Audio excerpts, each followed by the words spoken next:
Welcome, everyone. Thank you so much for attending our fourth part of our Sustainable Brown Bag Lunch series. Just some housekeeping reminders before we continue on. This webinar will be recorded, so for any of you who did not get to see this presentation, we're recording it and you can do it in your own time.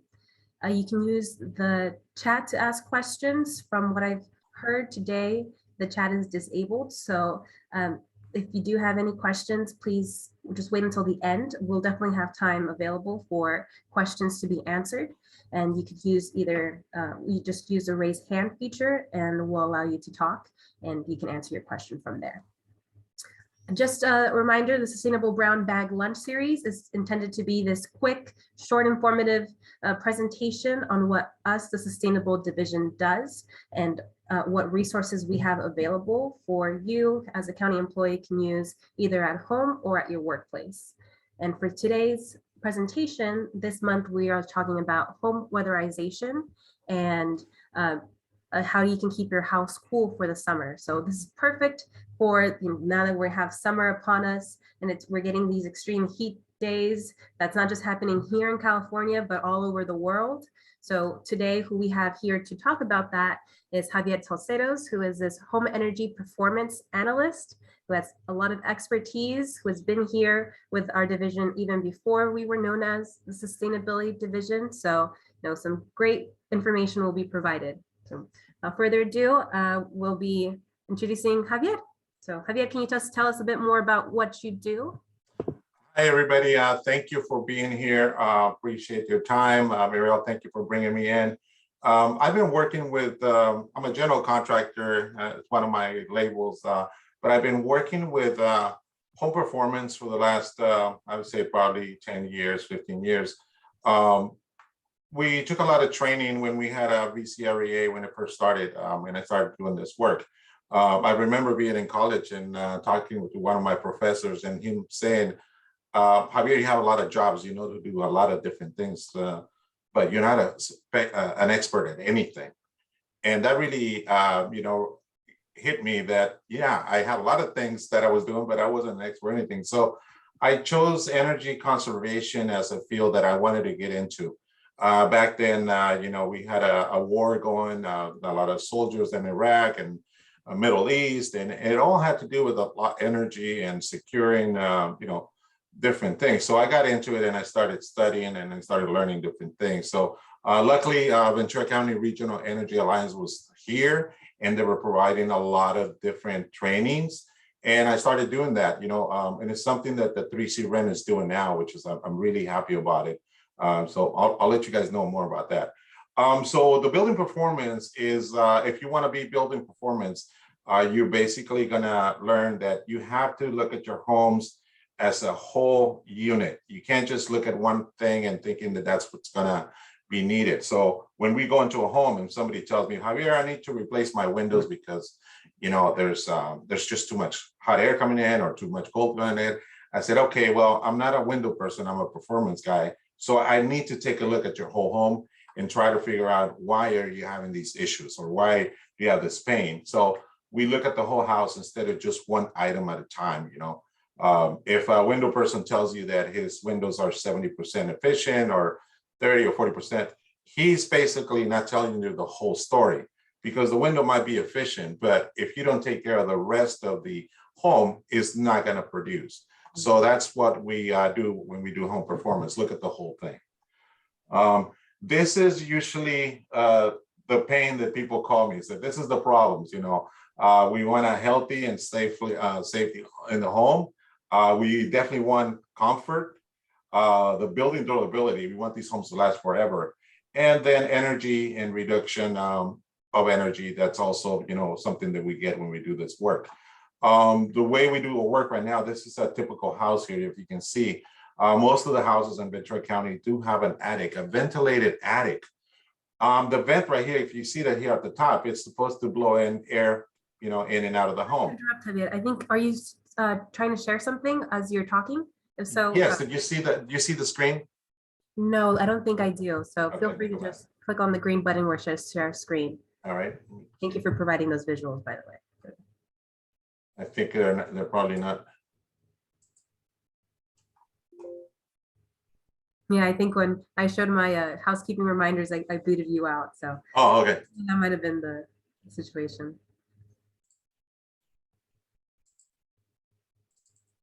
All right, do you see it now? Yes, perfect. Okay, so it's a picture of the house. So here's a perfect home. You can see the attic, and the attic is supposed to be ventilated. But the problem with this attic in most homes in the area is that the bottom top plate here, it's also got a bunch of holes in it. So whatever air is going up in the attic, it's going to come inside the home. And that's a huge problem if you're trying to cool your home down on the summertime, because you're turning on your AC unit and it's blowing air and it's all going out through the walls and through the attic holes and things like that. So we're going to show you how you can fix some of those things today. This is part of a presentation, but this presentation takes an hour, 2 hours. So we're going to go kind of quick today and just give you some pointers on how to try to take care of some of these problems.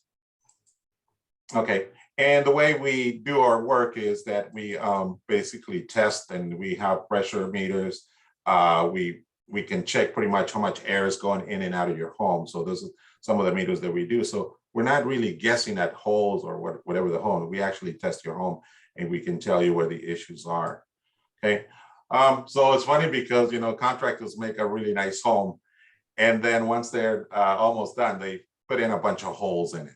They have recessed lights, they have this and that. So through all these holes is when you start losing your energy, you start losing your cool air. So it's something that you need to fix in order to keep your home nice and cool, or in the wintertime to keep it nice and warm. If you have your heater running, you want to make sure that all these issues are fixed. Otherwise, you'll have problems in the summer and the winter time. So as you look around your homes, you're going to see holes everywhere or gaps.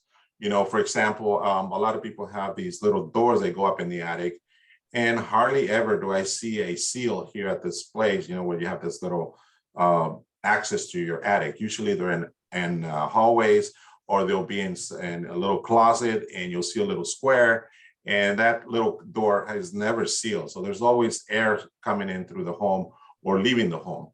The other big part is people that have this closet and they have their heater or their air conditioning in the hallway.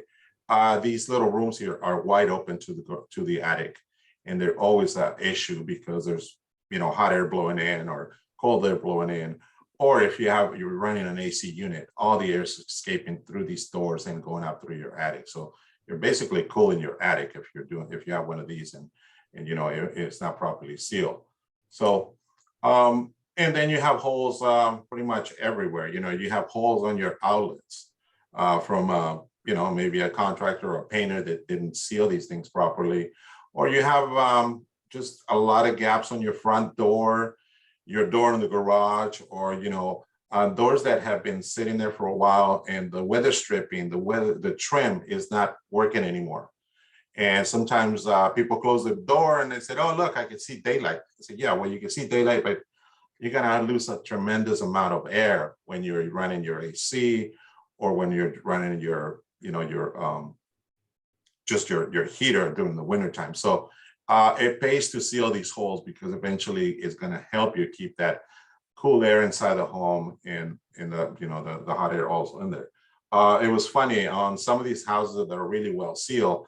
When we had the Thomas fires and all these other forest fires, there was no ash inside, so there was no dirty air coming into the home because they were sealed really tight. So it's going to help you with dust. It's going to help you with, I don't know, different critters or whatever comes into your home. So definitely make sure you air seal your outlets. Make sure you weather strip all your doors and windows. And I think you're basically saying this, but weather stripping, that's just a way to seal gaps and holes in your house, correct? Yeah, there's something called weatherization, which means that you're trying to make your home, the inside of your home, to be conditioned air inside your home. A lot of people used to say, well, the house needs to breathe.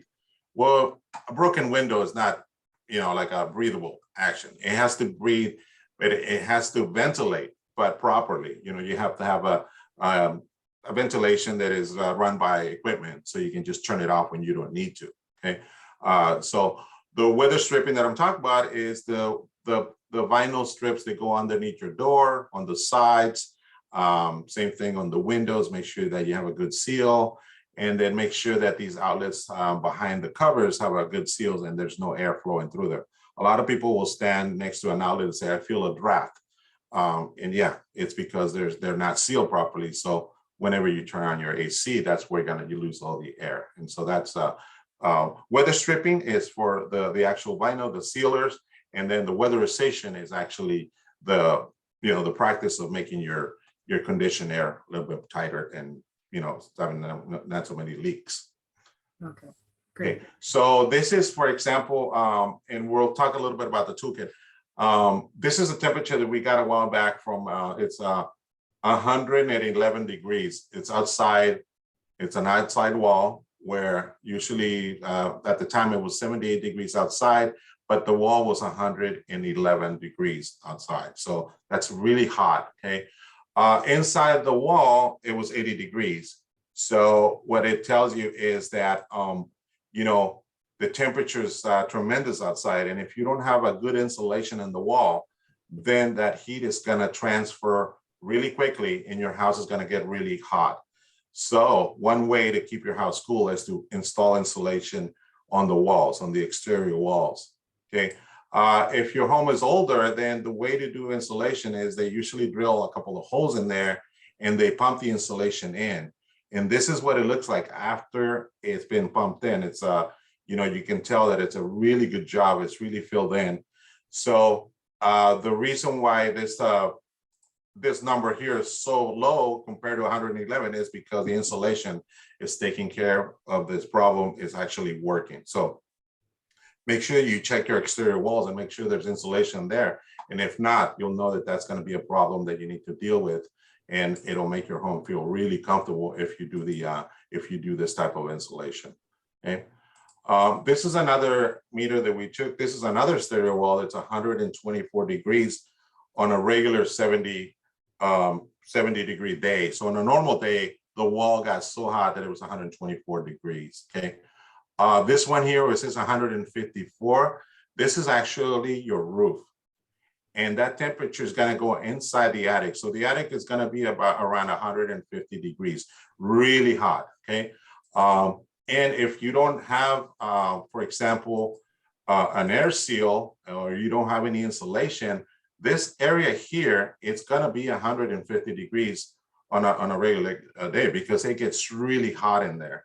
So the best way to do away with that problem is to insulate. But insulation does not work unless you put an air seal first. And what I mean by air seal is, up in your attic, you got all these gaps in here, all this white stuff here. That's a big gap. This is another gap right here that goes into your wall. This is one of your interior walls right here. Okay, and this is me looking down on your attic. A lot of the other issues is that these walls have outlets. So the electricians always drill a bunch of holes to run their wires in there. And what happens here is that you got 150 degrees and all this hot air is just going inside these walls. And then around 2, 3 o'clock, your house feels like an oven because the hot air that was in the attic went inside these walls, and now you got a problem. So before you insulate, you got to make sure that these holes and these gaps are all sealed with either a foam or caulking or tape, whatever material you can find that's going to stick there, and it's going to provide an air seal to your wall. This is, for example, somebody that started doing the air seal, and you could see that they use foam to seal all those interior walls. And the reason why this is here is because when they put the drywall against the 2x4, it never seals properly. There's always gaps. Okay?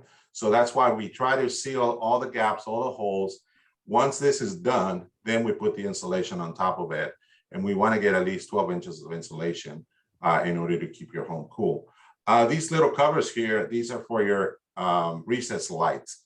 We put those on top of the recessed lights so that there's no insulation touching and there's no air seal, there's no air flow in between your recessed lights. The recessed lights is basically what we call a hole in the attic. So they need to be sealed really, really good. Here's one of them put in over a recessed light. We put it on there, you foam around it so that there's no hot air going in there. And then once you get this cover on, they just blow your insulation up on top, and then you're all set.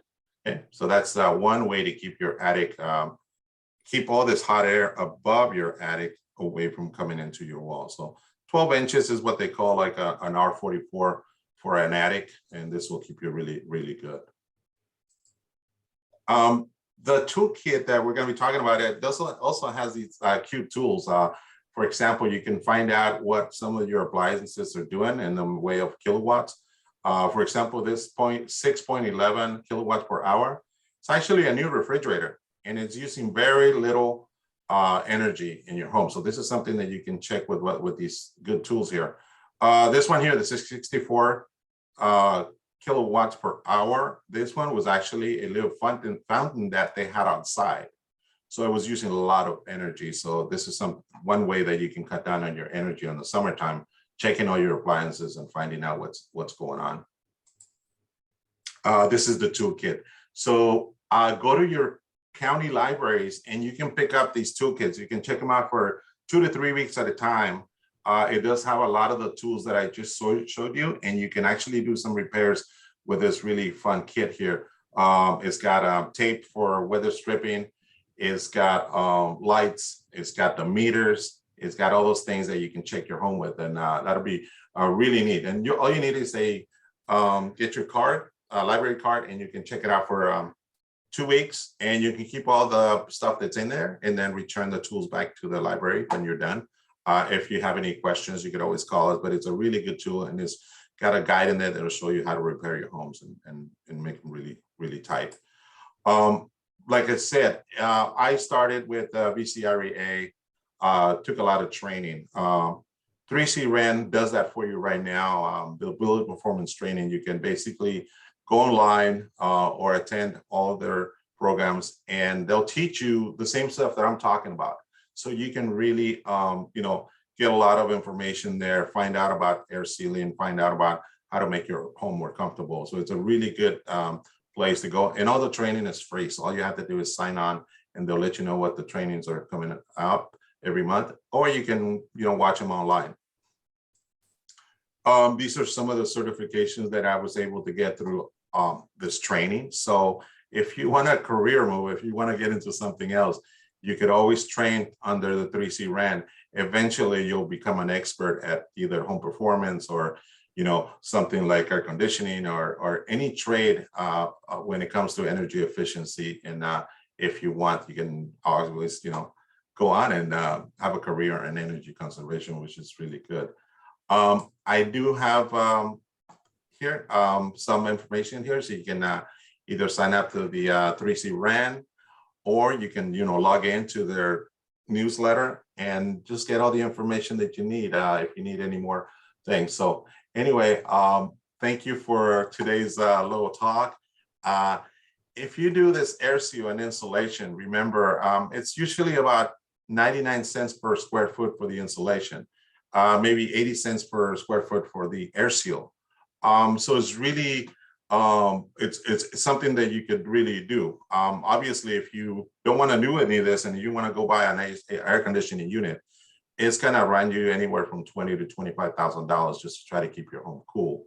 And it'll make the unit not work properly because you haven't done any of these other projects when it comes to, getting your home air seal and getting it insulated really good. So make sure you do this before you actually start looking into AC or HVAC units, because this will save you, this will give you a lot of comfort, and it's very little money. And so it's some of it you can do yourself. So thank you. And if you have any question, please just let me know. Awesome. Well, thank you so much, Javier, for that presentation. I think that's very useful information that is very helpful for all of us happening right now with this heat that we're getting. And yeah, useful information for people who are homeowners themselves already. The trainings that you mentioned, 3C REN, our Tri-County Regional Energy Network, has those courses that Javier mentioned that is attended by both contractors, all that, but as a homeowner, it's very useful to know this information so that when you're going to places like Home Depot and getting your your repairs done, you know what you're talking about, or you can do your own repairs as well. So Yeah. I've been attending some myself just because I like to be well informed. So I highly encourage those to check it out. I put it into the chat to learn a little bit more about the DIY toolkits that Javier mentioned. Correct me if I'm wrong, Javier, are there any materials there that they can keep, like any of the weather stripping, or do they have to return all the items? No, you do get some weather stripping in the kit. So you get about 2 rolls of weather stripping that you can use. You're also going to get all the tools to find out how hot your walls and your attic is. And there's other water saving measures in there included. There's some LED light bulbs. We do have a presentation on the toolkit, so but it's it's about an hour long. So if anybody wants to do that, we'll be happy to do that. You just get a group of people and we can come out and do the toolkit presentation, which is going to help you make your home more comfortable and save energy. So it's a good thing to go and get that toolkit. Awesome. Well, thank you, Javier, for giving us that quick rundown of all that information. So yeah, some materials there already for you to use of what Javier has given us information about. So thank you so much. And yeah, we'll open it up now for questions. So if anyone has questions, please just use the raise hands feature and then we'll just allow you to talk and you can ask.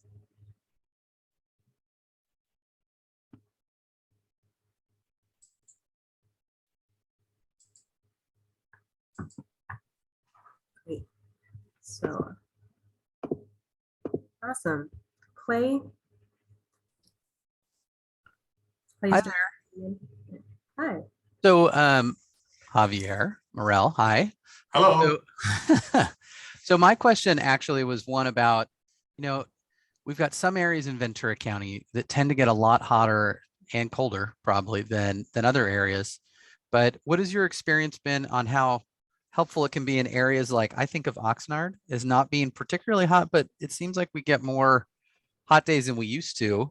Are we doing much with like Oxnard and Ventura in those coastal areas as far as energy efficiency? And do you still think it's kind of worth doing upgrades in those areas, even though they're not, they don't get quite as hot as Fillmore, for example? Yeah, so in the past, I've done a lot of home assessments in Oxnard or Wenatchee. One of the issues that I usually run into is humidity in their bathrooms. So, they're used to, those homes are built, usually they don't have an exhaust fan. So they don't have the proper ventilation. So sometimes I'll go in and I see mold, and it's because the people have not been using a fan. They have a window and they open the window and, and in the wintertime they close the window and there's a lot of steam there. So those bathrooms usually get mold. Now the issue with the air seal or the air penetration going up in the attic, it's always going to be an issue. A lot of homes in Oxnard also have a crawl space, and there's also holes in the crawl space. So you have things like smell that usually gets in there because there's penetrations on the crawl space. The issue with the problem in the attic is that there's not just hot air in there, there's also really dirty air. And when that air starts coming in through the walls and through your, your holes in the attic, a lot of people complain with allergies or asthma, okay? So even if it's the heat is not bothering you or the cold is not bothering you, still got issues with breathing. And that's why that attic should always be air sealed. It should always be, insulated. Same thing with the crawl space. The crawl space is nothing but an attic upside down. So you want to air seal your crawl space. Make sure that that damp moisture underneath the home is not coming in through your floors. So you air seal that really tight also. So, the issue with air sealing the conditioned space, it's going to be pretty much prevalent on any area, whether it's coast or maybe in Simi Valley or those areas where it's drier, you still got to take care of that issue with the air seal and the weather stripping and weatherization of the home. Yeah.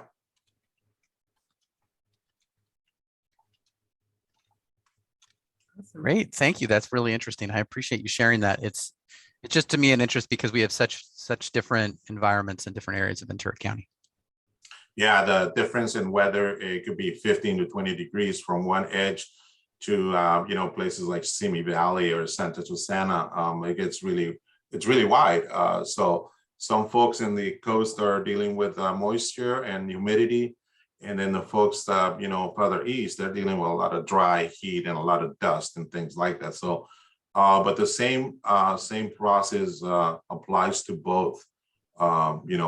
The mechanical ventilation is also huge. I mean, you got to have the proper ventilation inside the home. Right now we're going through we have a lot of research done on the burning of, gas or fossil fuels inside the home. In the past, we always knew that we needed to check that, but now we know that just burning it, like stove, gas burning stove, if you have kids with asthma or with allergies, it's just going to make it worse. So there's a good thing that air seal the conditioned air, but also ventilate properly.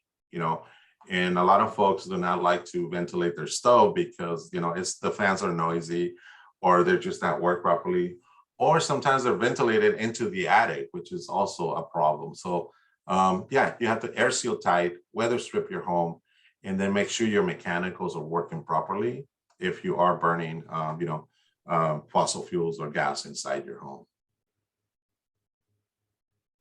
So, great. Well, thank you so much for that response, Javier.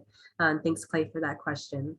We have time for one more question. If anyone has one, just use the raise hand feature.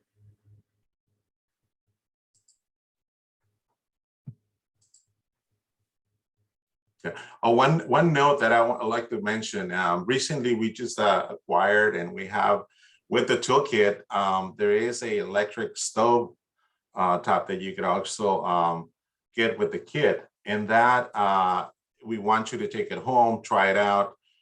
It's only electric. It does not produce any carbon monoxide, so you can heat things up, you can cook with it, and it'll be a way to show you what an electric stove can do down the road. So if you're burning the gas inside the home right now, down the road, if it's time to replace that stove, maybe you want to look into maybe an electric, and the toolkit will show you how an electric stove works and what the difference is. So it'll be neat when you get the toolkit. Yeah, thanks, Javier. I know that that's coming up. I think July 25th is when we'll be having those toolkits out. So really close that date. And we've been talking about it in our own office. I find it very great that it's also very safe proof, because it needs certain pot materials for it to order to work. So, we have young kids who, that whole story of don't touch the stove won't apply. Yeah, yeah, they're really neat. Yeah, and that's great to hear. And fun fact, I think someone mentioned it in our team that they use those type of induction stoves for the British Bake Off series on Netflix. So used already in very famous TV shows. So get to try what the fancy people do. Yeah. Okay. Well, if there's no other questions, I just want to mention those upcoming events that Javier brought up. You can check it out there on our sustain.ventura.org website, and it has all our 3C REN, our VCREA, and our sustainable VC events all together in one place. And I see that one of the upcoming ones is about home weatherization. So you can get a bit more information about that, go more extensive than what we did today. And you can look at other events that will be happening as well. So thank you, Javier, again for the great presentation on a very time-sensitive information, and both in terms of heat and how to protect ourselves from, also wildfires, as you mentioned, with insulation. And thank you for everyone who attended. We'll be having our next sustainable brown bag. Let me just share my screen to talk about which one that is. So that's going to be happening next month. So it'll be August 18th, and it'll be focusing on reducing your waste at the workplace. So some of you may have heard that there's this new law into place, SB 1383, that talks about organic waste reduction. So we'll be having some people from GSA talk about how you can use that, incorporate it along with other ways such as paper reduction, plastic reduction. So join us on August 18th for that information. But besides that, thank you all for coming by, and this is the end. Feel free to stay a little after if you have any last minute questions or just want to stay on. Thanks.